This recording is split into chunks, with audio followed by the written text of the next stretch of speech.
This is Writers on Film, the only podcast dedicated to books on cinema.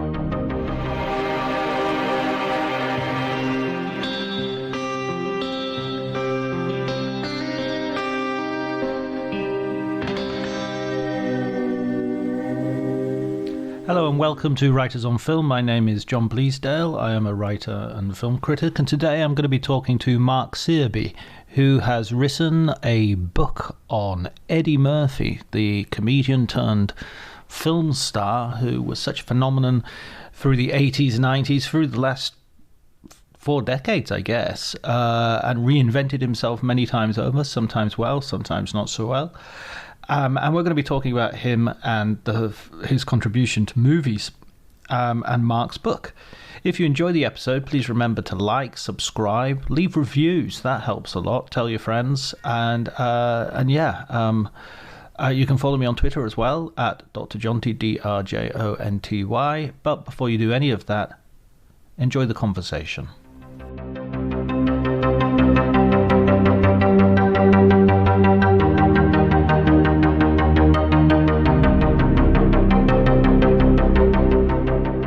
I sort of change my posters depending on what interviews I'm doing, basically. But I'm still waiting for my Eddie Murphy posters to turn up, so they're in the post. So at the moment, unfortunately, it's me, and then the background Frank Serpico. So you're going to have to get this right, John, because obviously the police are watching.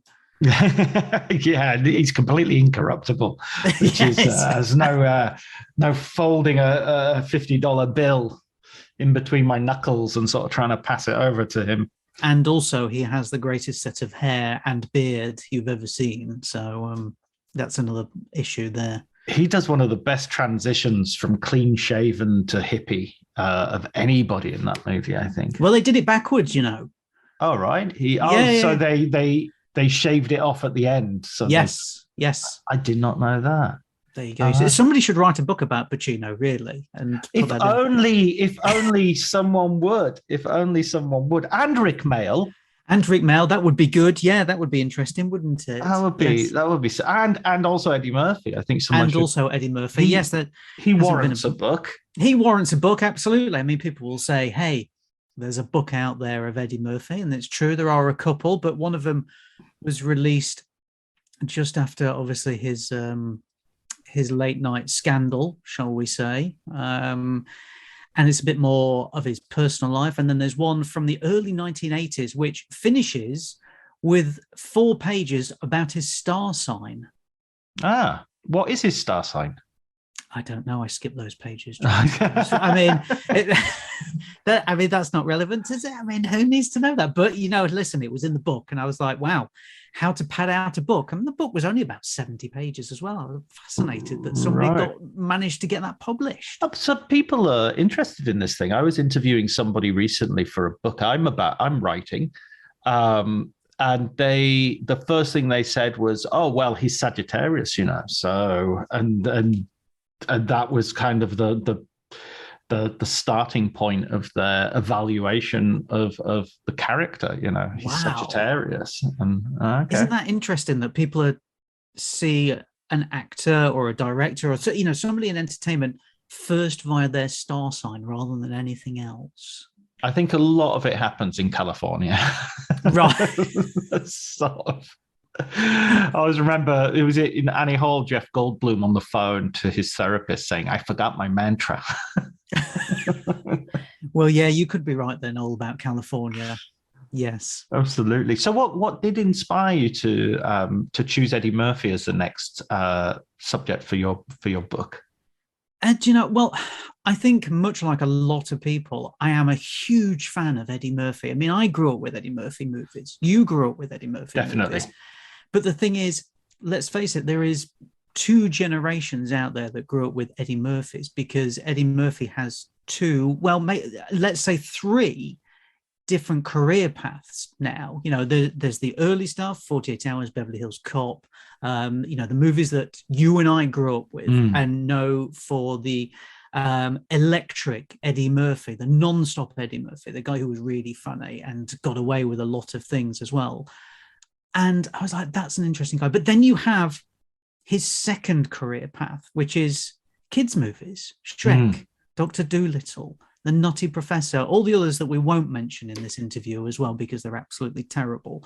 And then you have his kind of, I don't want to say it's his comeback, let's be honest, because he's not been anywhere. It's just the fact that he's returned back to that state of adult comedy to a certain degree, you know, Dolomite, obviously, and then, you know, coming to America, the number 2, whether you liked it or not, it's the fact that he's returning back to that original generation, or our generation. And I was like, I'm fascinated from a standpoint of somebody, you know, as a film critic, as to how you can easily change. I mean, granted, he had some problems, but easily change from going, I'm doing this in here, and it's very adult, and then instantly I'm going to change over to doing kids movies. And the thing is, we see it a lot now. I mean, to be fair, we see it a lot with WWE wrestlers. Let's be honest. They're either making horror movies or they're making kids movies. And it seems like an easy transition, but you're talking about Eddie Murphy. And at that point, people weren't making those transitions. And yet he did it seamlessly. And I think people were looking on going, wow, that's really interesting. So there is that from my critical standpoint of how did he do that. And also, which I imagine we will get into shortly, is that, you know, let's be honest here, he was one of, if not the first Black comedian to break out worldwide to a white audience. Worldwide, you know, I mean, in the book, I think I've listed about 3 people before him, people of color who had broken out, I would say worldwide.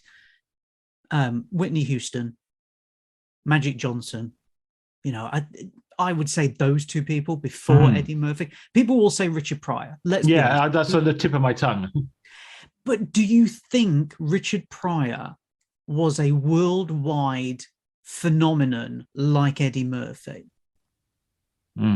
That's the question here. You know, you can turn around and you can say, yes, Richard Pryor revolutionized stand-up comedy, and he did. There's no 2 ways about it. You know, one of the greats, one of the all-time greats.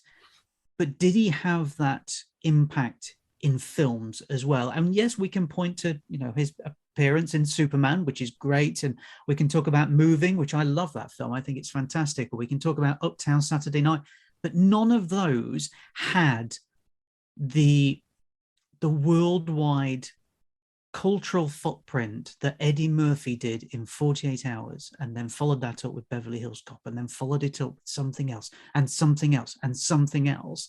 So that's why I'm saying, as much as we can look at Richard Pryor and go, yes, you know, a pioneer, he didn't have the worldwide breakout that Eddie Murphy really did. And that really interested me. I thought I was kind of fascinated by how that worked. And I think you can look at it on another level. And I'd only really thought about this after I'd finished writing the book, is that Richard Pryor to Eddie Murphy, what we were just saying, is the same relationship of Brando to Pacino. Okay. So Brando, obviously, you know, revolutionized acting. And some will say one of the greatest actors of all time. But then Pacino came and had that huge worldwide footprint that, yes, Brando did have to a certain degree, but not across everything he did. Whereas Pacino at that time did. And I find that really interesting, how there's that through line between them 2 and then between Richard Pryor and Eddie Murphy. That's just my opinion, though. You know, that's what I'm thinking, is that you can see how some people, what's the phrase? So-and-so walked, so-and-so could fly. Could run, yeah. There we go. Yes. So, that's the way I look at it. But it does come back to the fact that I'm only going to write a book about somebody I'm really interested in, who I find is really interesting. And I think Eddie Murphy is a really interesting guy. Yeah, I think you've got a point. With Richard Pryor was like, I would say he was a star, whereas Eddie Murphy at his height was a superstar. And I think there is a distinction between those 2. I'll have to think about the Brando Pacino one a bit longer. I think Brando, I think maybe you're underestimating Brando a little bit there. Yeah, no, you're probably right, John. You're probably right. Listen, I'm a huge Brando fan anyway, you know, and if somebody says to me, who's the greatest actor of all time, I will probably say Brando because of what he did for acting. Sure. But the analogy there is coming from me, and I'm like, I can see the line there clearly. Sure. Some people probably can't, but there's the last chapter in my book, in the Eddie Murphy book, is all about it's kind of like a quick history through Black comedians. And that was absolutely fascinating to write. Absolutely fascinating. Yeah. There's obviously there's bits in there about Richard Pryor. There's bits in there about Mom's Mabley. There's bits in there about Nipsey Russell. But Red Fox. Yeah, Red Fox as well. You have to include those people. You had to include Red. I mean, he was the guy who went out there and swore like a trooper before Richard Pryor was doing it. Right. But then the toughness comes in, because you have to include a few people who, well, I mean, let's be honest, there's no getting away from the fact that when you look at it, you go, okay, you can see the line that is going from Nipsey Russell to Mom's Mabley or to Richard Pryor, but then you also have to look at the fact that in there as well is Bill Cosby. And that was the tricky part in the book, because you're like, this is a guy who influenced Black and white comedians at the height of his popularity. Now, how do you get around writing that in a book and saying, listen, this guy was huge, but at the same time, now we know what's happened?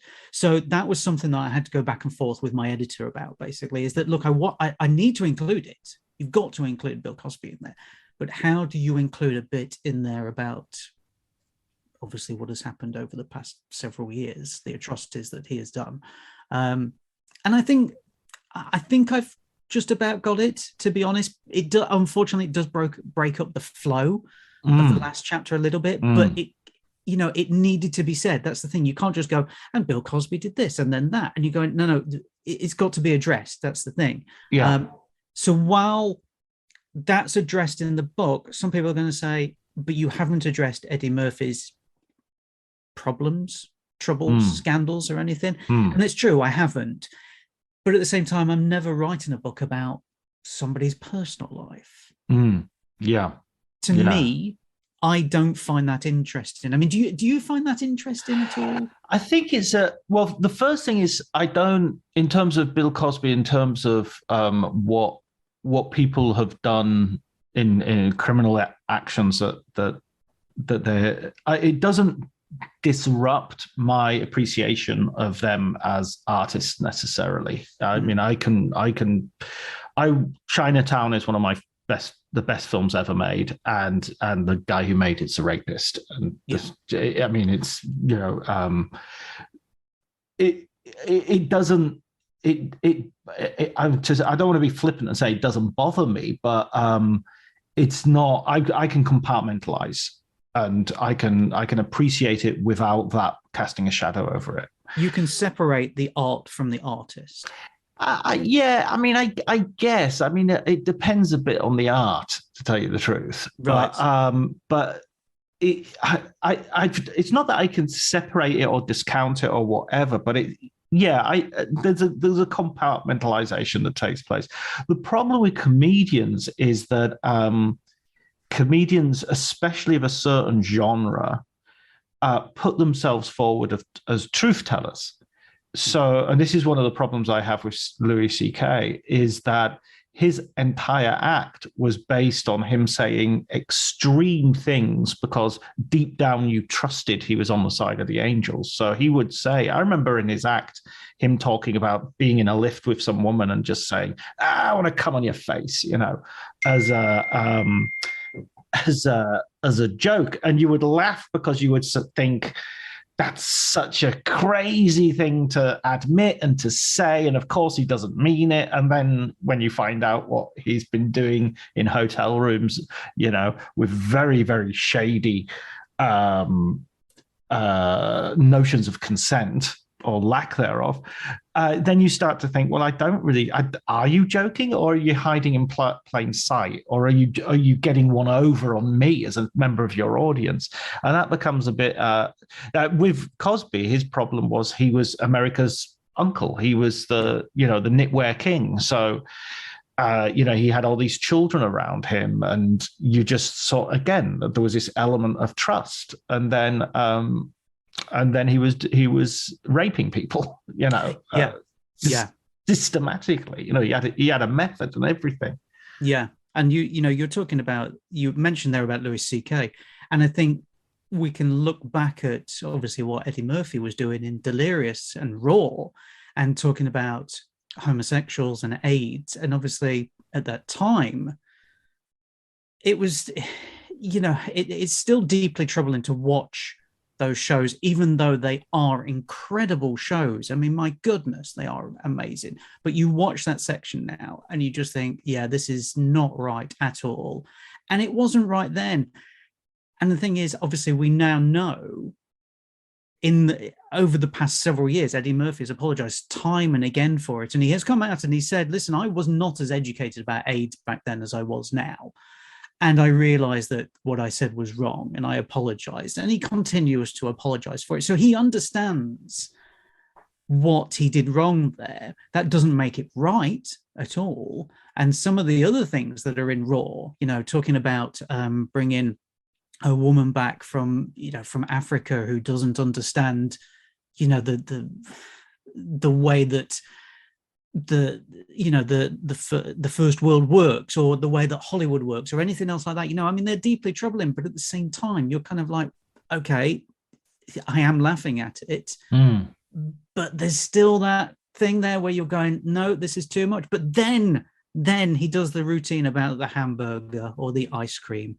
And you're like, my goodness, this guy is nailing it. Absolutely, spot on. I mean, we've all experienced the fact of our friend had McDonald's and we had some sort of shitty burger that our mum had cooked. That's the thing. And that's the thing. He goes from those moments of sheer brilliance to moments of sheer depravity, really.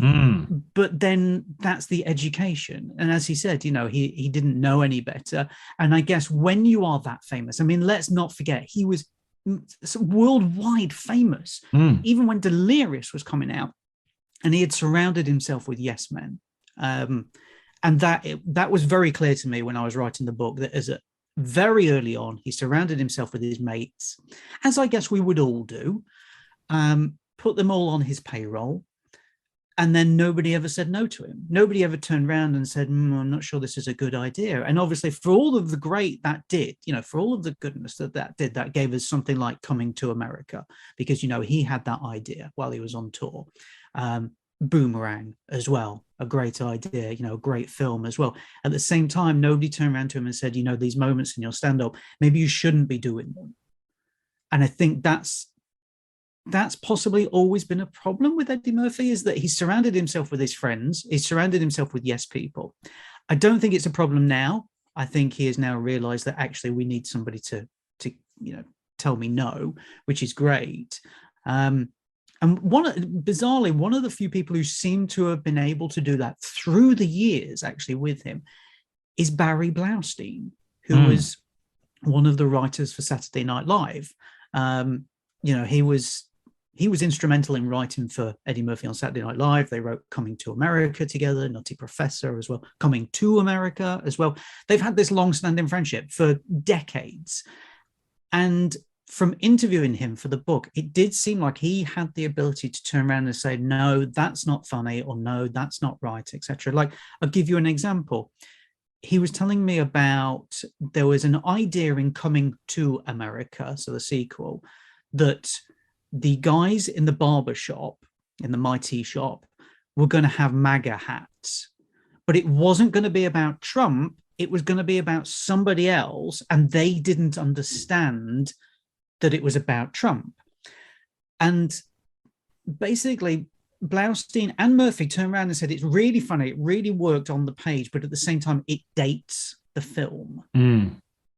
And I think that's an interesting choice there, because all of a sudden they go, well, this film is talking about this small time period, this 4 years, this 6 years. And after that, maybe a generation that comes to it after is going to have very small interest in that type of joke. And that to me was kind of interesting. The fact that somebody would turn around to Eddie Murphy and say, it's a funny joke, but at the same time, it's not your best. It's not working as a whole in a movie. Sorry, just had an interruption there. That's all right. Yeah, that's a really good point, and I love the fact that with these interviews, you get the opportunity to talk quite a few people who perhaps people don't usually get talk about, and they give a really interesting insight into these huge, as we were already describing, a superstar. Yeah, I mean, there's two reasons for that, to be honest with you, John. One is, while it's great to interview these huge stars who are, the co-star of a film or something, I'm sure it'd be great to interview Nick Nolte. But at the same time, Nick Nolte has been interviewed time and again, and he's spoken about 48 Hours. He's not really going to tell you much more about it. Whereas if you interview somebody who is slightly down the line, they're going to have a bit more to say about it. They're going to open up probably a bit more. And that was always the thing. And I learned that when I was writing the Pacino book, is that actually, if you don't get the co-star, you get somebody else who, I'm not talking third banana from the left, we're not talking Saved by the Bell type stuff here, but, somebody who was there, who had lines and who was on set quite a bit, but maybe you wouldn't automatically realize was taking it all in. I mean, I'm not saying that there aren't big people here, Reginald Hudlin, director of Boomerang. I mean, you can't get much closer to Eddie Murphy than that. Katt Williams, who talks about Norbit. Yes, I mean, there is a whole chapter on Norbit. I was gonna that was gonna be a question. Yeah, well, we'll come to it. That's fine. But I was gonna say I'll hold my fire on that one. Yes, it's fine. But ultimately, the fact that I was speaking to these people who were one step away from Eddie Murphy, but were in the inner circle while making these films, somebody like Keith Robinson, who is a platinum selling music artist, was in Dreamgirls and was signed to Motown, and then was working with Eddie Murphy. Somebody like that, Doug Williams, who is a stand-up comedian in the US, who probably most people in the UK won't know.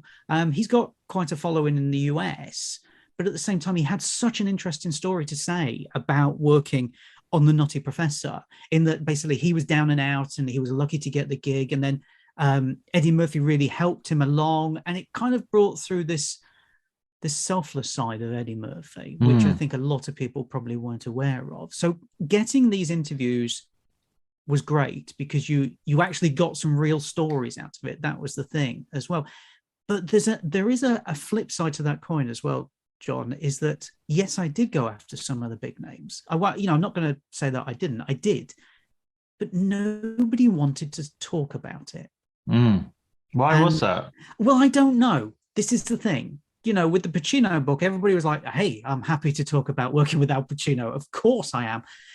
With the Eddie Murphy thing, it was really weird. It was very much like, no, it was a very sharp no from a lot of people. And I don't know if it's people are worried about saying the wrong thing when you get into the inner circle of somebody like Eddie Murphy, because it takes a long time to get in there, it seems. So I just wonder if it is that at the back of their mind, that they will lose that, I don't want to say friendship, but that connection, maybe. I could be way off. I could be getting this completely wrong.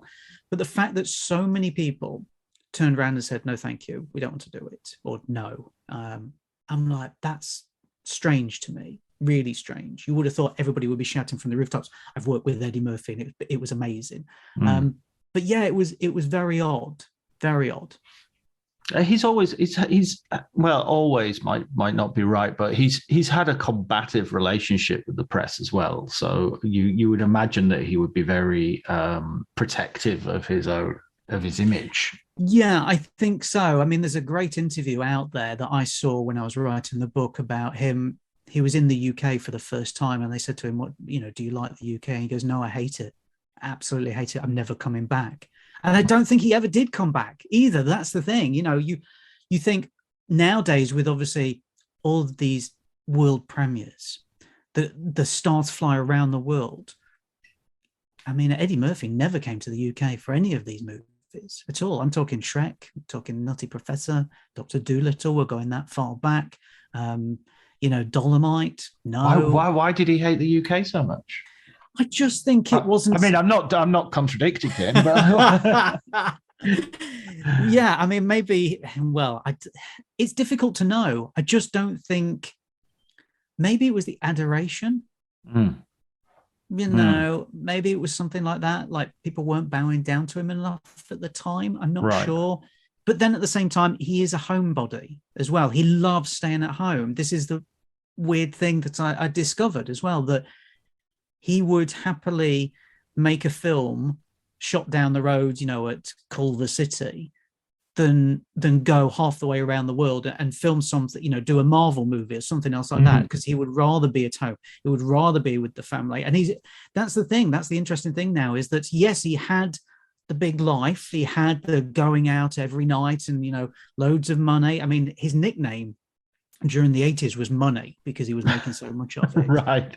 The cars, his house, Bobble Hill, which had a recording studio in it, and all his friends would come round, Prince would go and all of that. So he had the party lifestyle. Obviously, the song Party All the Time, is, I think, is probably self-explanatory where that came from. Yes. And then suddenly he just decided to settle down. And that came around, obviously, when he was doing the kids' movies. Because he turned around and he said, I want to do the movies that my kids can watch, because I can't show my kids Beverly Hills Cop. I can't show my kids 48 Hours. And I think that's where it all came from, is that basically he was like, well, I can stay at home and I can voice Donkey and Shrek and make, whatever it is, 50 million or something stupid.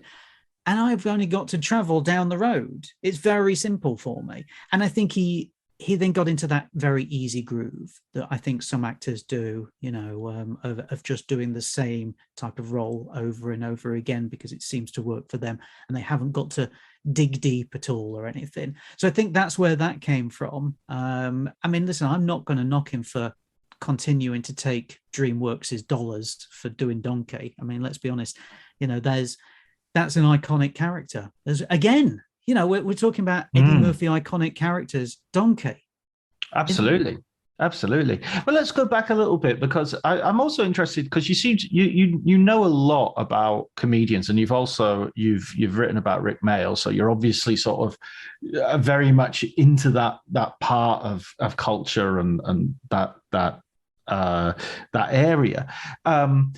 Murphy begins like as a comedian, and you have an interesting bit in the book that I was really taken by, where you talked about how he goes to one of the clubs. I think it might be the Comedy Store or the comic strip maybe, and he does or maybe I'm just thinking of Rik Mayall too much. He just does, and he does a stand-up routine, and the guy watching him thinks, like the manager or somebody thinks, he's the jokes aren't good and this isn't good and that isn't good, but he's got real stage presence and we can get him better jokes, but if he hadn't had stage presence, then there's nothing really you can do about it. And then from there he goes from there to sort of SNL and the rest is history, as they say. Yeah, well, I mean, that's kind of how it started for him. And you're talking about when he was doing these clubs, you're talking about he was 15, 14. Right. And he was in the clubs before that. He was lying about his age. He was calling up all of the clubs in New York City and New York itself as well, the wider area, and putting on a voice. And people would say, yeah, okay, come down and we'll give you a slot. And then they would turn up and it would be some high school kid, and they'd be like, what? And this wouldn't be like 7 p.m. either. This would be like 11 o'clock at night or something. And he'd had to travel there on public transport as well. You're talking about the 1970s as well. But he just had that bravado from the off, really. I mean, he had put a stage in the basement of his house and he would mimic Elvis. Like he had the gold lame coat and he would put Elvis tracks on, albums on, and he would mimic everything about him and he would be drenched in sweat and everything. There was one time where his brother Charlie came down, just looked at him doing it and he said, you are completely crazy. Yet maybe that's the point of it. Going back to you saying about, me having an interest in comedians. Yes, they are slightly crazy. They've got to be, to go up on stage and do what they do and be prepared to expose themselves like that, And for Murphy to do it from such a young age just showed that this was a guy who didn't care what people said. He knew he got it. And, the guy who you were talking about at the comic strip, that was Robert Watts, who ended up becoming his manager, who ended up getting him the gig at Saturday Night Live as well. But that didn't go too well either, because when he was trying to get in at Saturday Night Live, they'd heard that there was an opening for a black comedian on Saturday Night Live. This was at a time where there was just one opening for a person of color, basically. Yeah. And they'd heard that, yes, there's a slot here. So Eddie Murphy went and was interviewed, also sort of did a bit of stand-up as well, to one of the casting directors who thought they were fantastic, and then went to see Gene Dumanian, who obviously at that time had taken over from, my mind, it now escapes me, who created Saturday Night Live. Lorne Michaels, yes. Lorne Michaels, yeah. So it said, so then Eddie Murphy had to go and do the same thing again in front of Gene Dumanian. And they turned around and said, yeah, it's okay, but I've got somebody else in mind. And that somebody else in mind was Damon Wayans. And then basically there was this huge turnaround of people under Dumanian's leadership. And somehow they turned around and they said, well, Murphy will work for a lot cheaper. Right. Will. So that's how he got in. But even then, it still took him a long time. the first and the last time anyone would say that. Exactly. That's the thing. Yeah. I mean, it still took him a long time to get on screen to actually have a skit, basically. It took a long time. And even then, the first skit, 40 seconds, blink and you would miss it type thing. Yeah. But then, obviously, here in the UK, you'll know this as well, growing up in the UK, we didn't have Saturday Night Live. We had no idea about it, apart from when there was a film starring somebody from Saturday Night Live, and they'd go, hey, it's the guy from Saturday Night Live. And you'd go, wow, this mythical show, which we've never seen, must be absolutely amazing. But at the time, it was on its arse. It really was. And then a year later, everybody's proclaiming it the Eddie Murphy show rather than Saturday Night Live, because he basically brought people back. I mean, I put a list in my book of the characters that Eddie Murphy was doing constantly, week in, week out. There's like 12 of them. 12, but 12 well-known characters. That's the thing. It's not just one or two well-known, anything else like that. You're talking about 12 known characters. And then you've got the other things as well, the impressions that he did.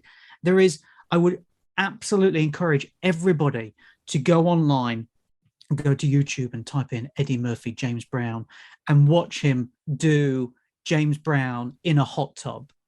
It's sensational. It's absolutely amazing. And it's hilarious, even to this day. But it just showed what a natural talent he was, that he could turn up and he could turn James Brown with all his oohs and ahs and, with squeals and whatever else into a joke about putting his foot into a hot tub. I'm going to do as soon as this interview is over, though. It's brilliant. It's absolutely brilliant. But then you had him, portraying Stevie Wonder as well. You had him taking the piss out of Mr. Rogers as well, but in a very dark way, in a very real way. By the time Murphy had become this sensation on Saturday Night Live, he basically had the run of the mill, and he was able to do a few other skits, pieces that were actually real hard looks at racism. I mean, there is a skit where he's with Lou Gossett Jr., where they stop it halfway through and they turn around and they say, no, this is not right. This writing is not right. There's a lot of black people who love their fathers, who have fathers in their lives. And to stop that. And then also at the end of that, when him and Lou Gossett Jr. are talking to camera, his stepfather's in the audience, and he gets his stepfather to stand up and go, look, this is my stepfather. I love him dearly. That's the type of power that he had to turn around and do something like that. He also did a skit where he basically dressed up as a white man and got away with things. And while there was a lot of humor in it, there is the final thought, which I'm not going to spoil because you can see it online. The final thought is really interesting, really interesting.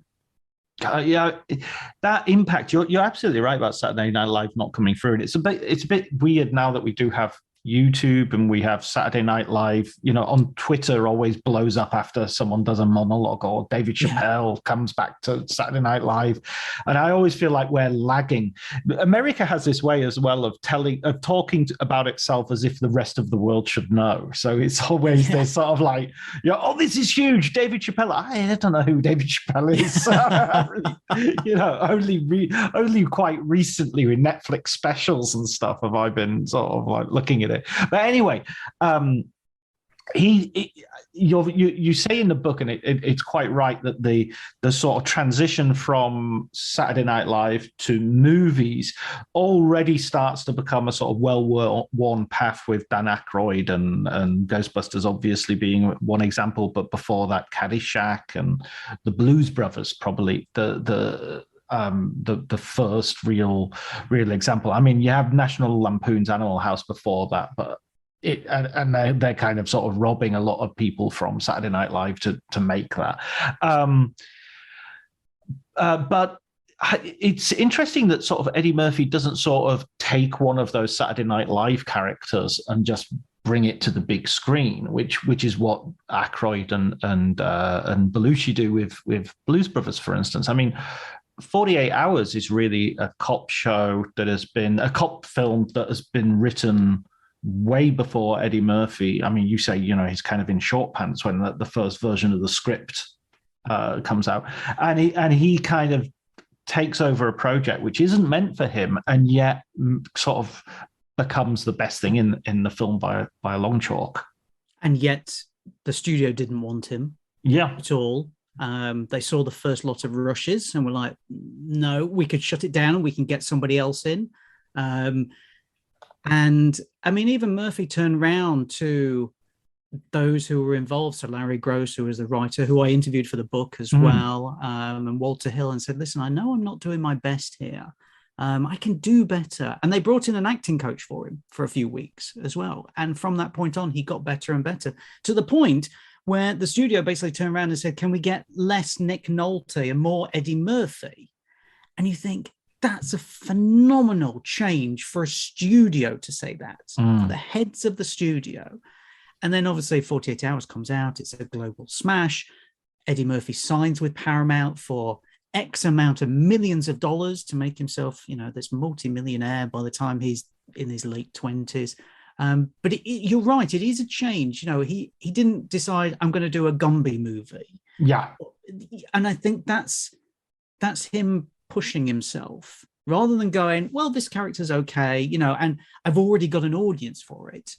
He's going, let's do something else. I've got the audience. Let me see what I can do. Let me see what I can push myself with. And now, obviously, 48 Hours, slightly different because he was drafted in. As you said, it was meant for really Richard Pryor, who at that time just wasn't able to do it.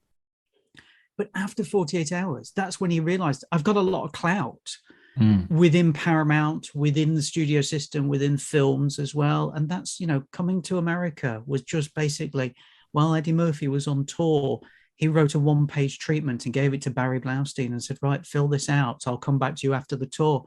And that was it, basically. The studio turned around and said, yes, we absolutely love it. Green light, off you go. The same with Boomerang, Boomerang, which is a romantic comedy with all black cast, bar, I think there's 3 white people in it.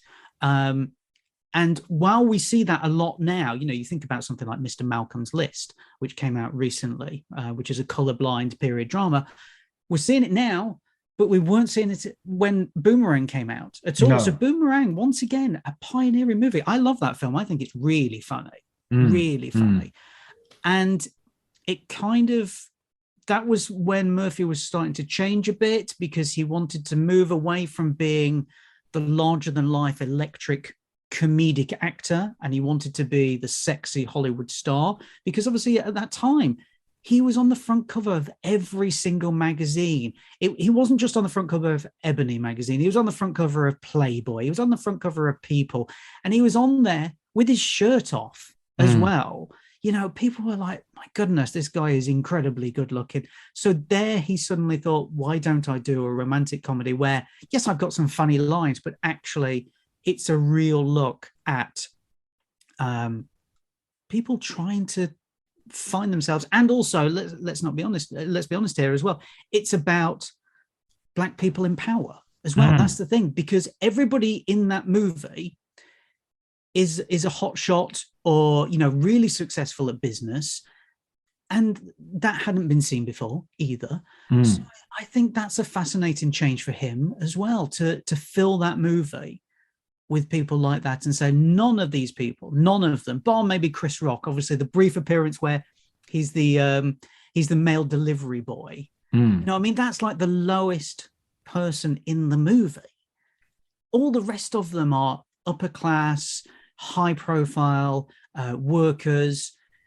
Okay, maybe we can take out Eartha Kitt and maybe we can take out Grace Jones in that as well, because they're slightly different in this movie, but they're still, you know, they're very popular in their areas. So I just think it was a change that Murphy was trying to do, and it didn't work. That was the unfortunate thing for him. I think it knocked him a little bit, because after that he was really struggling, I think, to find that foothold again. You know, Vampire in Brooklyn didn't really work, did it? I mean, my goodness, the wig in that, horrible. And then that's when he changed into doing kids movies, basically.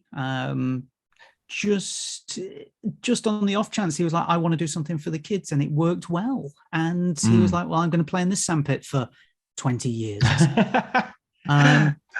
Yeah, it's so him moving from Saturday Night Live and not doing that traditional route that we've seen was, I do think it was him deciding, I'm not going to rely on that. I'm going to keep trying and pushing myself. I'm going to keep trying and doing other bits and keep trying to better myself and try not to just be typecast in one genre as well.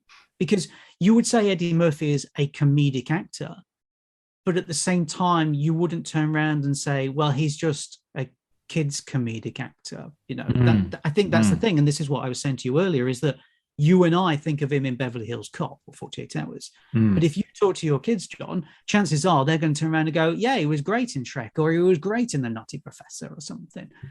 And that's such an interesting change. To me, it is anyway.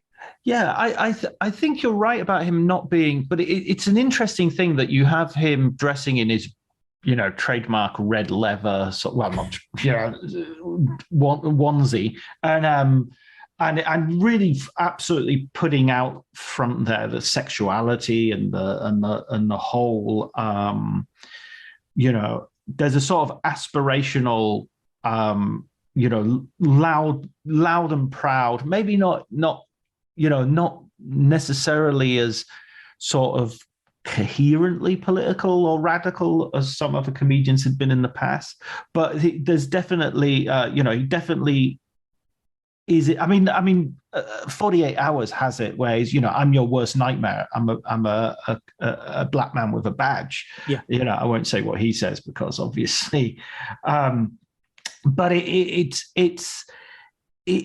showing this motor mouth sort of confident, in your face sort of black identity, and for some reason it's having a huge impact on the black community, massively popular, sort of unsurprisingly perhaps, but it also for some reason also speaks to white America, and it has this thing. Now then he transitions, as you say, into this, you know, you get that. I mean, I think Trading Places is one of his best performances as well. You also get that in Beverly Hills Cop, and then when he goes towards it reminds me a little bit of Peter Sellers. There was a bit in Peter Sellers where he was in Casino Royale, and the director of that film, initially, Casino Royale was supposed to be Peter Sellers all the way through it. It was supposed to be, he was the main actor, and he disappears like a third of the way through the film. He's just not in it anymore. And the reason was one of the directors said he didn't want to do a satire of James Bond. He wanted to be James Bond. And when he sabotaged the movie when that wasn't what the filmmakers wanted to do. And I sort of get that feeling with Eddie Murphy that there came a point where he didn't want to be the poor guy or the cop from Detroit coming to, he wanted to be the guy who's in charge of everything. And so again, I think it was an interview that I read about Harlem Nights where he was sort of taking out the jokes because he wanted it to be more of a, he wanted it to be his Godfather. Is it? I mean, I've done a chapter on Harlem Nights in the book. Yeah, it was great. It's a good read. And it was interesting to go back to that movie because there's a lot of love for that movie now. Right. I still don't think it's a very good movie. And I outline why in the book. But I think the worst thing that came out of that movie is the fact that Eddie Murphy got 3 generations of famous black comedians together. And it didn't work. And it didn't work on a personal level either. And I think that really hurt him. I really do. The fact that he got Richard Pryor into this movie and he was like, my hero is in the movie with me.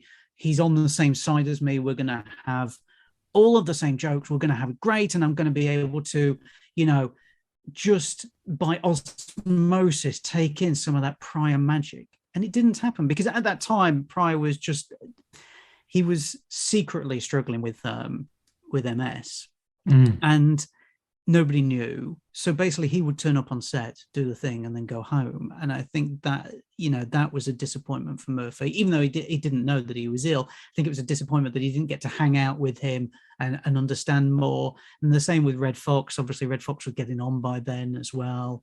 So I think it was one of those real disappointments for him. And yet there are some really interesting style choices in that movie. Like the movie looks brilliant. It looks gorgeous. It really does.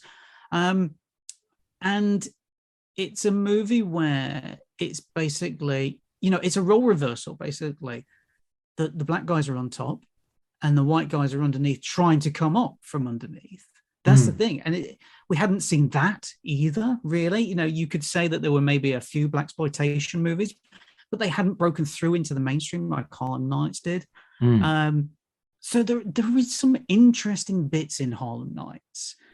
But when I was researching it, I did discover that after a while where it wasn't really working for Murphy, he started to lose interest in it.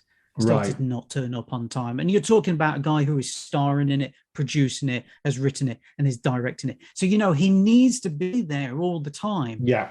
But it got to a point where he just went, this is not working for me at all. And this is a real disappointment. There's a great quote that I use in the book. A journalist had asked him if he would ever work with Richard Pryor again. And he said, I don't have the quote to hand, so I'm going to slightly paraphrase it. He said something like, it's like if you ask a mountaineer if they're going to scale Everest again. Fuck no.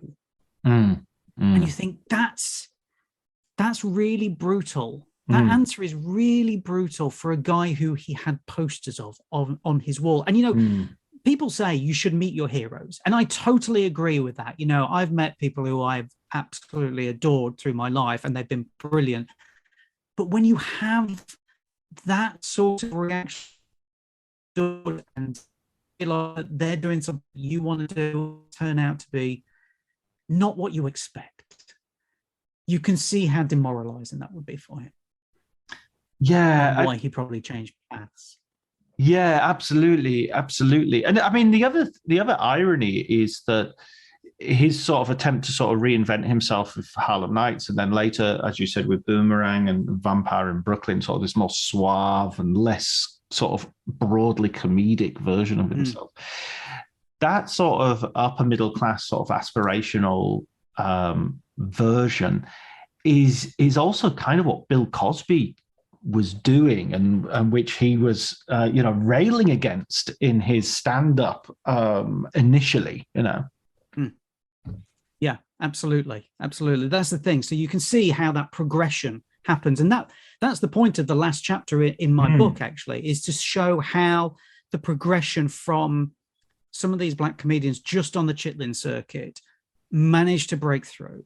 And, they were just nudging it. They were just getting there. Some of them had Emmy Award-winning talk shows on white TV as well, and then you had others who were still keeping it underground. Red Fox, obviously.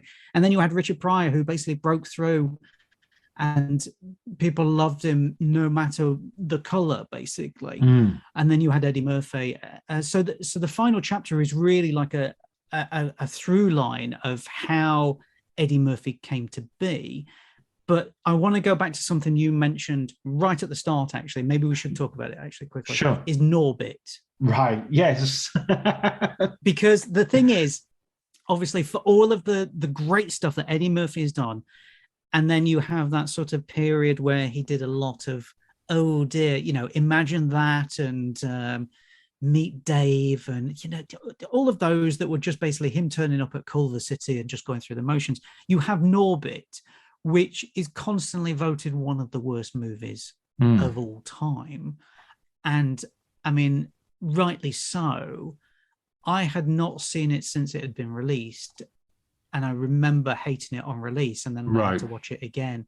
And yes, it's a horrible movie. It's a movie that basically, it's just a really nasty and aggressive movie that pokes fun at nerds, even though, Norbit's not really a nerd. He's just a normal guy. It doesn't it makes fun of fat black women in a horrible way, a really horrible way, a really nasty way as well. That's the thing, and I think that doesn't work. I mean, the whole idea came about because Charlie Murphy had seen a video online of a black woman beating up her husband, and somebody had filmed it. And the reactions to the videos were basically men were shocked and scared, and women were absolutely loving it. So he sent it to his brother and said, I think there's a film here. And, that's kind of an interesting idea. But the way that Norbit turned out is not the way it should have come at all. It's just a horrible movie. And you have the weird thing to me as well is the fact that you had Eddie Murphy and his brother there who constantly broke through barriers for being black comedians. Yeah. And were pioneers for people of color to look at them and saying, wow, okay, if they can be global superstars, then why can't I? And yet then in Norbit, you have Eddie Murphy dressing up as a Chinese old man in a way that is the complete opposite to his Jewish man in Coming to America. The way that he's done the Chinese man in Norbit is just horrible. It's a nasty, nasty character. It's a disgrace, really. But this goes back to what I was saying earlier, is that there was nobody around him to say, maybe you shouldn't do this. This is not right, especially in this day and age. And, it deservedly gets a kick in. And obviously the unofficial line is that Eddie Murphy lost out on winning an Oscar for Dreamgirls because Norbit came out 2 weeks before the Oscars. Now, obviously that's complete lie, Right. Of course, but it doesn't help. It doesn't help at all. And you watch Norbit and you think this is a horrible, horrible racist movie. I think the thing I find with his career that you describe it really well in terms of the motions is there's a bit where it reminds me of Robin Williams, that Robin Williams starts off, has this career as a stand-up and as an improvisational sort of. However, at the same time, different to Murphy, he's actually an actor who sort of goes into comedy as he's a trained actor. He's been to Juilliard and he's really into acting. So when he comes to do Dead Poets Society, he does his John Keating. He can, except for a brief moment where you see sort of Robin Williams coming through, he can do a character. He can do a full character. And he can also trust the director, and he can also has a certain humility. He can play My Own Private Idaho, not My Own Private Idaho. I'm thinking Gus Van Sant, Good Will Hunting. It's just because it's the same director. So Gus Van Sant's Good Will Hunting, he can sort of put in a really sort of beautiful little character in a film which is not his. Whereas with Eddie Murphy, and also, Robin Williams does the same thing that Eddie Murphy does, goes into the children's sort of market and, Flubber and Jumanji and what have you. And loses some credibility in the process, but at the same time gains a huge audience. But I get the feeling that when Eddie Murphy does it, it's not so much sort of the Robin Williams. It feels more like an Adam Sandler sort of stream of comedy. And my problem with Adam Sandler comedies, he's very good in some straight movies, and I quite like The Wedding Singer, the first sort of major Adam Sandler. I think that film really held up. But the other ones that I've seen is they're just so mean-spirited. There's a real sort of like, elements of grossness to them, elements that you're always laughing at a certain character, a certain marginalized character. The asshole is always clearly an asshole who needs to get his comeuppance, and it kind of is that, it's a cinematic equivalent of punching down. I mean, personally, I think that punching down idea is a bit stupid, because I think even if you have the character who you're going to set up for a fall being like the CEO of the company, if they're just they're playing into everything everybody hates, then even though he's the CEO, it's still sort of punching down, because it's still so obvious. It's still so, so that's my and here we can also link Al Pacino. Adam, the toxicity of Adam Sandler spreads into all your heroes, Mark. I know, it's terrible, isn't it? I mean, you were talking about Adam Sandler, and all I was thinking, I was getting flashbacks to watching Jack and Jill, in 2016, and thinking, exactly, I can't believe I have to watch this. I mean, it's just horrible. But you're saying about punching down. Comedy should never be about punching down. Right. It should always be about punching up. And going to my other book, Rik Mayall, that's all that Rik and the alternative comedians did. They punched up. They punched up against the Tories. They punched up against the government, and that was what made them famous. Obviously, being funny as well. But when you're punching down, it's just, as you said, it's mean-spirited, it's horrible, it's nasty, and it got to a point where you just thought, "What? Why? Have you run out of ideas? Surely not." But I think you do have an interesting idea there about, there is that sort of link between Eddie Murphy's movies and Adam Sandler, in that it's basically at a certain time, they just decided to take the easy money and just keep regurgitating, hey, look, I'm going to do this. And, it's really the same sort of character as this. I haven't got to really think about it. And it's all very easy for me. And, Disney are paying me $7 million for this. And I'm on set for 6 weeks and I can go home every night. Listen, I get that. At the same time, you're a great actor. As you said, Adam Sandler has done some great dramatic pieces and he's got it in him. The same with Eddie Murphy. I mean, when Eddie Murphy was doing all of those kids' movies that were not working out for him, and then he came back and did Tower Heist, there were brief glimpses of the old Eddie Murphy in that movie.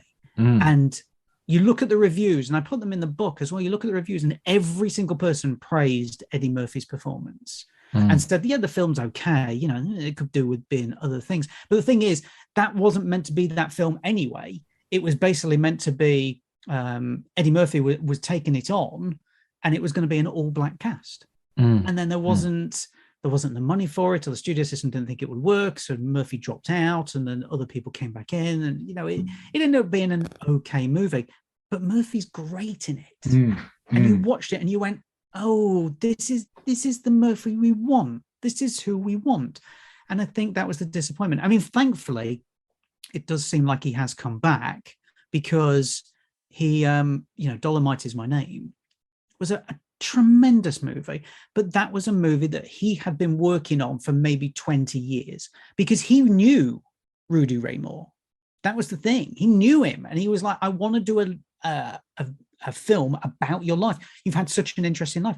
And I think he nailed it. I really do. I think it's such a good movie for Netflix. And it was one of the first Netflix movies that sort of broke out and went into cinemas and actually started getting a lot of awards love as well. I mean, granted, it didn't win too much, but it was one of those movies. And I think that's the interesting thing about it, is that suddenly within, when Murphy's got a project that he loves, that he's been working on for so long, he puts so much effort into it and it works. That's the thing. It's just the other movies where you go, oh, he's going through the motions, and that's the disappointment.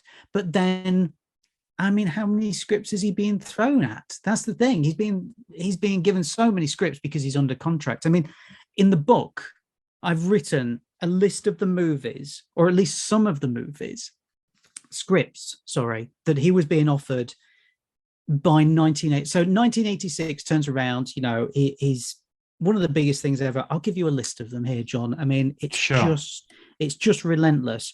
So here's some things that were thrown his way. Music mockumentary, Soul, Soul, Soul. A Vietnam movie called America 1990. A Planet of the Apes type movie that would see the human hero, Eddie Murphy, crash land on an island inhabited by babies. That was going to be called Big Baby. An all-black remake of The Magnificent Seven. A buddy comedy called Out West. A remake of Three Faces of Eve. A remake of Some Like It Hot. I mean, those are the big ones. He wanted to redo The Kid, Charlie Chaplin's movie, into The Butterscotch Kid. And there was a script written for that as well. Barry Blaustein told me they'd written a script. He wanted to do an update of The Green Hornet. He wanted to be in a Star Trek movie. I mean, he's a huge Star Trek nerd. That's the thing. And you see that in Boomerang, actually. There's that whole scene. Then, I mean, just this list here as well. So this is a quick list as well. Fountain of Youth, Two Con Men movie, Critical Condition, More Con Men, Mr. Bad News, a film written by Neil Simon, the playwright. Right. Cyrano de Bouguet, The Black Musketeer, Count Cool and the Knights of the Round Table. I mean, all of these sound so generic, and you can see why he passed on them. But, there was one that he really actively was after, and that was being in The Godfather Part 3. Right. What role was he going to play in that? It ultimately got cut from the movie. Right. Basically. There was going to be another gangster in there, but it ultimately got cut. So like the first 2 or 3 drafts, Coppola had put in there a character, which was actually based on the character from American Gangster. American Gangster, thank you. I was just about to say to you, the Idris Elba movie. Yes. So Denzel Washington. Denzel Washington. Sorry. Yes. Russell Crowe, Ridley Scott. So Coppola had shoehorned in that, and then it got too baggy. But I mean, Murphy was hot on it. I mean, he was in the press everywhere, turning around and basically saying, "I want to be in The Godfather. I will do it for free." Basically, right. And then obviously that didn't happen, and I think that was maybe another disappointment to him. Yeah, he's not had his sort of, or has he? You tell me. His sort of John Keating role, his serious dramatic role. That I guess Dreamgirls is the closest. I mean, Dreamgirls is a phenomenal piece of work, right? And he's brilliant in it, because really, you're right. That is so against type. You have a womanizing alcoholic singer, which obviously is ripped direct from real life. Sure, there are many who have passed that it's based on, but nobody expected Eddie Murphy to be in that role, and that's the only person who the director wanted. Just turned around and was like, I want Eddie Murphy. And Murphy was really reluctant to take it, because obviously it was out of his comfort zone, and yet he practiced every single day at home for hours on end to get the dance moves right and to get the steps right, and everything that basically made James Thunder Early this nasty asshole in the movie that you ultimately hate. And it worked. That's the thing. Like the amount of love he got, the amount of awards love he got as well for it. You think you could have done more. That could have been your entry into doing more. And unfortunately, it wasn't, because, as we said, the next thing that comes out the gate is Norbit, which from the sublime to the ridiculous. Exactly. But to answer your question, he has got that ability to turn into a very dramatic actor. I just wish he would have that confidence to do it. And that's the weird thing to say, is that because we were saying earlier, this man is full of confidence, turning up at a comedy store at 14 years old and doing something and outlasting some of the comedians who've been doing it for 20 or 30 years and getting better receptions. And yet it's a man who was worried about doing straight roles. But then at the same time, maybe that is the worry that comedians always have. Can I become a straight actor? And, you mentioned Robin Williams there. And I think that's a very good example of somebody who we all know and love as a comedic actor. But you look at his serious stuff. I mean, his performance in Homicide, the episode of Homicide, TV, Life on the Street, was brilliant. And that was kind of the stepping stone for him to take on more serious work. And I just kind of wish that maybe Murphy had, pushed himself a little bit more. Maybe he will. But I mean, pre Mork and Mindy, Robin Williams was doing serious acting. I mean, it's not. He's definitely had that. The comic thing was open to him, and he loved improvisation, and that was sort of his thing. But yeah, I don't know. I see what you mean about Eddie Murphy and these, but I think maybe there is a gap between sort of confidence and bravado. I think the 14-year-old turning up is bravado rather than, it's about stuffing your lack of confidence into a bag and not showing it to anyone, Yes, it's very true. But at the same time, Murphy didn't need that. That's the thing,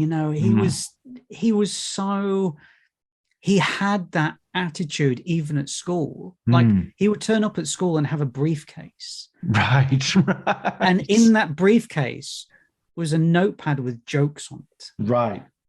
That's all that was in there. It wasn't schoolwork or anything else like that. Yeah.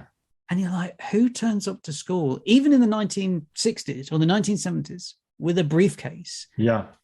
I mean, that's the type of attitude he had, is that I'm going to be a star. There's that great story of the fact that one of the people who worked on Saturday Night Live went into one of the toilets on the floor there, and somebody had written on the wall, Eddie Murphy #1 in biro.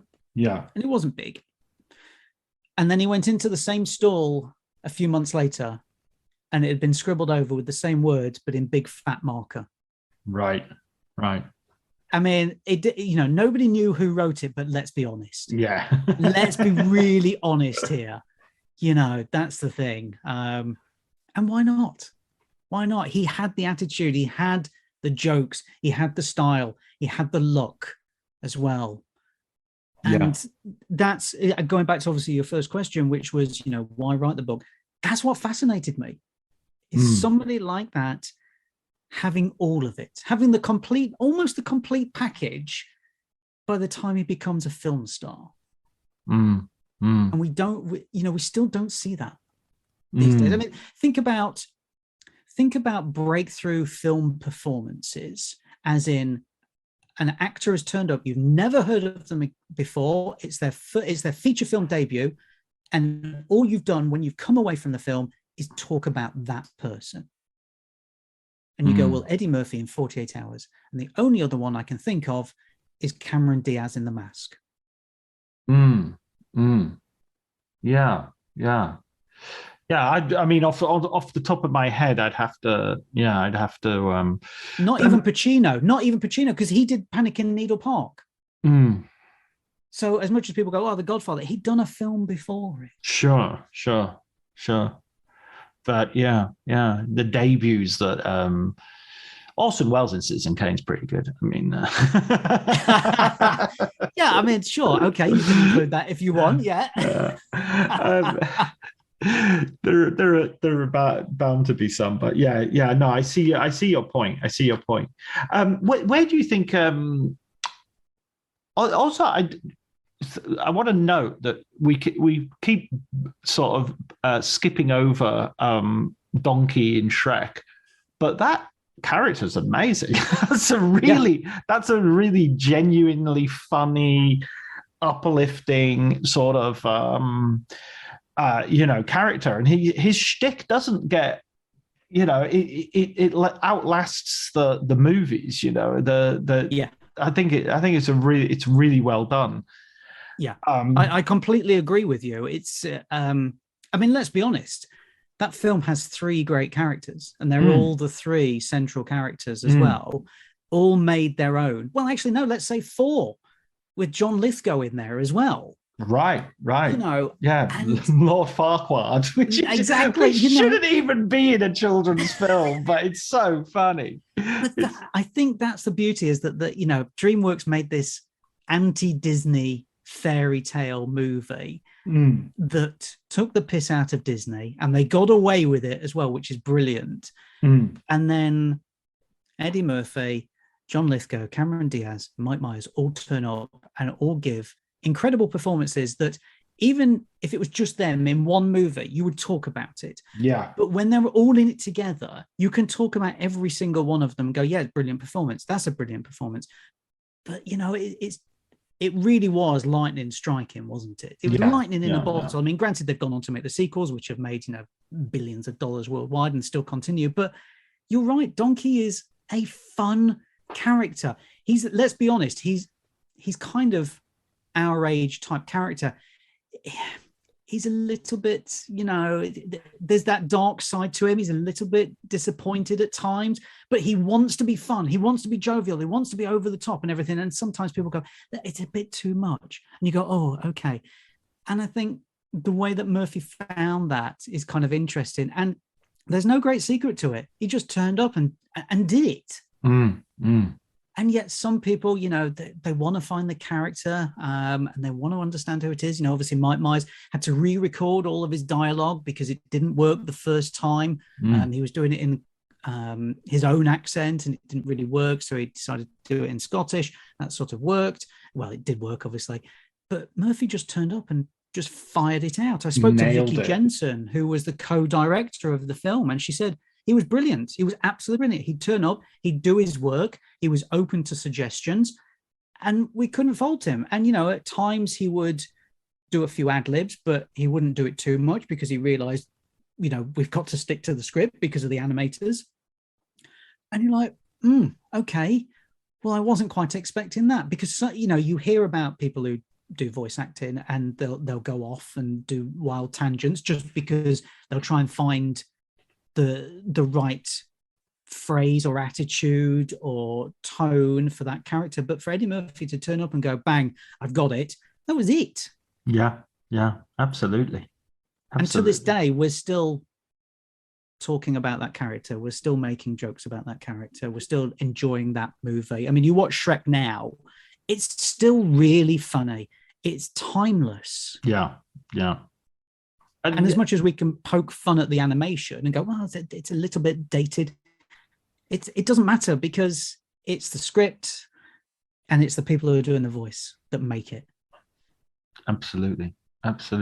So what's your next? So you've done Rik Mayall, you've done Al Pacino, now you've done Eddie Murphy. If you've got your eye on another actor or celebrity that you want to write about? Not really, to be honest. You know, I like writing, but then everything that comes with it, as you'll know, as most people might know, that, you know, you write something, you go, this is amazing. Then you read it back and you go, this is absolutely terrible. I'm the worst writer in the world. So, you know, it's that crisis of confidence. But I don't necessarily have somebody at the back of my mind. I mean, I didn't really think about the Eddie Murphy thing until obviously, you know, COVID struck in 2020. And I thought, well, I'm stuck at home. What else can I do? And, you know, creatives are going to create. Yeah. I mean, I'm not saying that I'm the ultimate creative. I like to lounge on the sofa quite a lot. But I just thought, what else is there to do? So I thought, well, you know, he's an interesting guy. There's not a book out there that is relevant as such anymore. There's a gap on the shelf. Exactly. There's a gap on the shelf. And as much as that sounds cynical to say, well, you're just writing it to flog the book. Yes, that is part of it. But at the same time, as I said to you at the start, I'm only interested in writing about somebody who I like, who I will turn around and go, you know what? Yes, they've got their flaws. Yes, they've got their issues or whatever else it is. But ultimately, they did something, not just to me, but to an entire generation or more that sees them as, you know, this I don't know. an icon. Maybe that's too strong a word. No, I don't know. I think Eddie Murphy's right up there. I think you're right, and it's really interesting as you do in the last chapter to put him in context of those black comedians and those black American comedians and that whole strata. He is someone who feels like he came from nowhere, but at the same time didn't. So there is a tradition there. There is something that he's playing with and playing up to, and also changing the course of. Yeah, absolutely. Do you know what? That's an interesting point. Changing the course of film history. And this is why I'm saying he's had 3 different film movements, and 2 of them have been big movements, not just for him, but for film in general as well. As we said, we talk about the early days, 48 Hours, Beverly Hills Cop, etc. Then you talk about the kids stuff as well. People are still replicating Donkey to this day. People are still replicating Axel Foley to this day as well. Yeah. That's the thing. Would you have Chris Rock, doing what was he, the giraffe or something in Madagascar, or for that matter, you said it earlier. Richard Pryor walked so Eddie Murphy could run, but so Eddie Murphy walked so that Will Smith and Jamie Foxx and all these actors, would they have had that prominence and that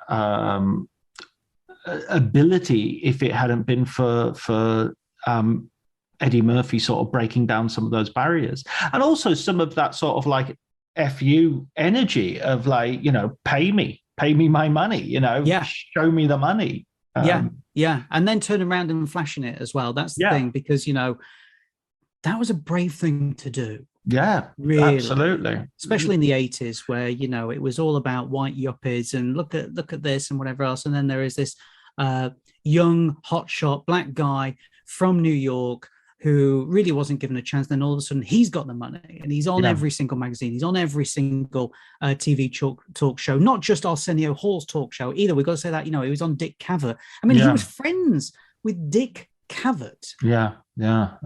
Like off camera, they were friends and they used to dare each other. I'm not going to tell you the stories because I don't want to get in trouble, but there's a very good story of Eddie Murphy daring Dick Cavett to go on stage when Diana Ross was playing. I'm not going to say the rest. You can find it online. I will. I'm not going to say. I've got that and the hot tub to look forward to later. Yeah, absolutely.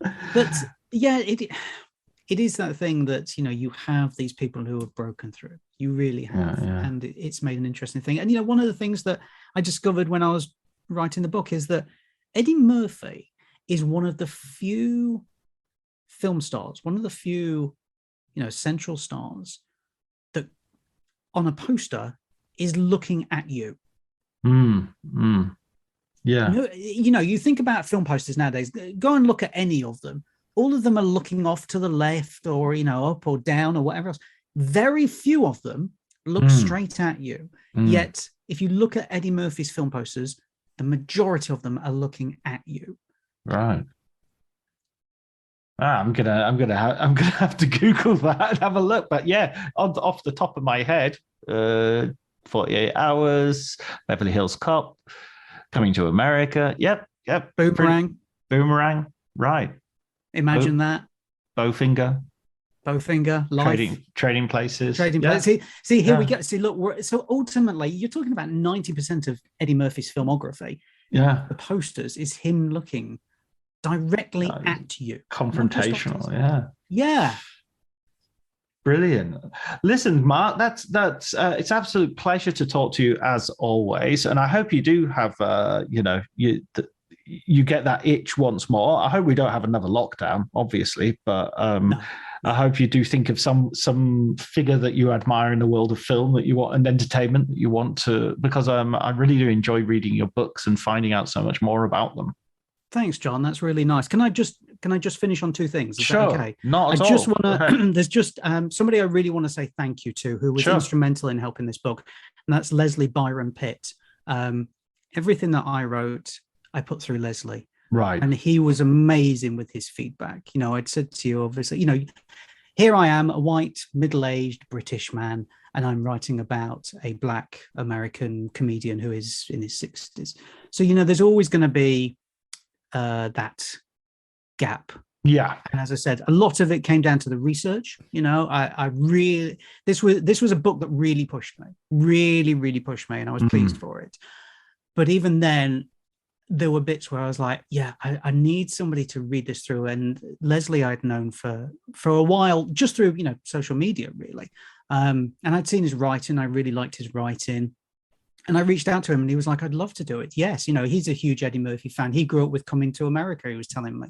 So he was the guy who would read everything. And he was brilliant. Just little notes. I know you have your editor, and yes, okay, but to have somebody else there to come back and say, well, actually, you might want to research this. You might want to do that. So I have to thank Leslie. He was absolutely brilliant. He really was. And I'm thankful that I had somebody like that to be the second eyes, basically, on the book. Yeah. And I want to leave you with a little story from the book, if that's okay. Yeah, sure. Go ahead. So I'm going to read it to you. So this was very early on, obviously, comic strip, when Murphy had just become friends with Robert Watts, who became his manager ultimately. But there was one night, Eddie saw the legendary comedian Rodney Dangerfield in an audience. He pulled the star to one side and asked him if he could stick around, watch his routine, and then offer feedback afterwards. Dangerfield agreed. Eddie launched into his routine, which centered around profanity and jokes of a racial nature. The audience were in fits of laughter. Dangerfield just sat there chugging away on his cigar.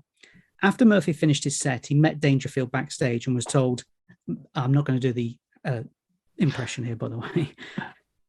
Hey, kid, I don't know where you're going with that, the language and the race stuff. Murphy was heartbroken. Years later, Murphy, who was a global superstar by then, bumped into Dangerfield in a bathroom in Caesar's Palace, Las Vegas.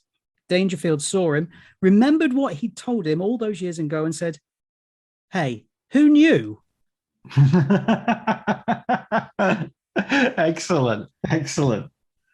Yeah, that's on me. Exactly. And the thing is, you can imagine Dangerfield saying that to him. Absolutely. Well. Brilliant. What a great story. Thanks for that, Mark. And thanks for the book, and thanks for the conversation. Thanks, John.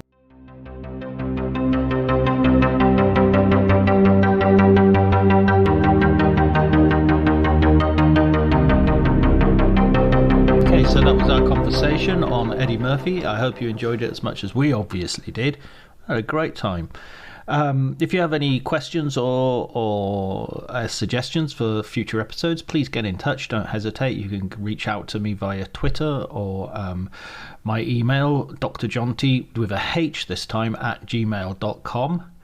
Let me know what you think. And as I said, any suggestions for the show, guests, less use of the word absolutely in replies, anything at all, that'd be great. Okay, till next month.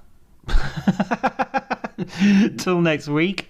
Thank you to Elliot, of course, for the music, and to Ali for the artwork. And until next week, please take care.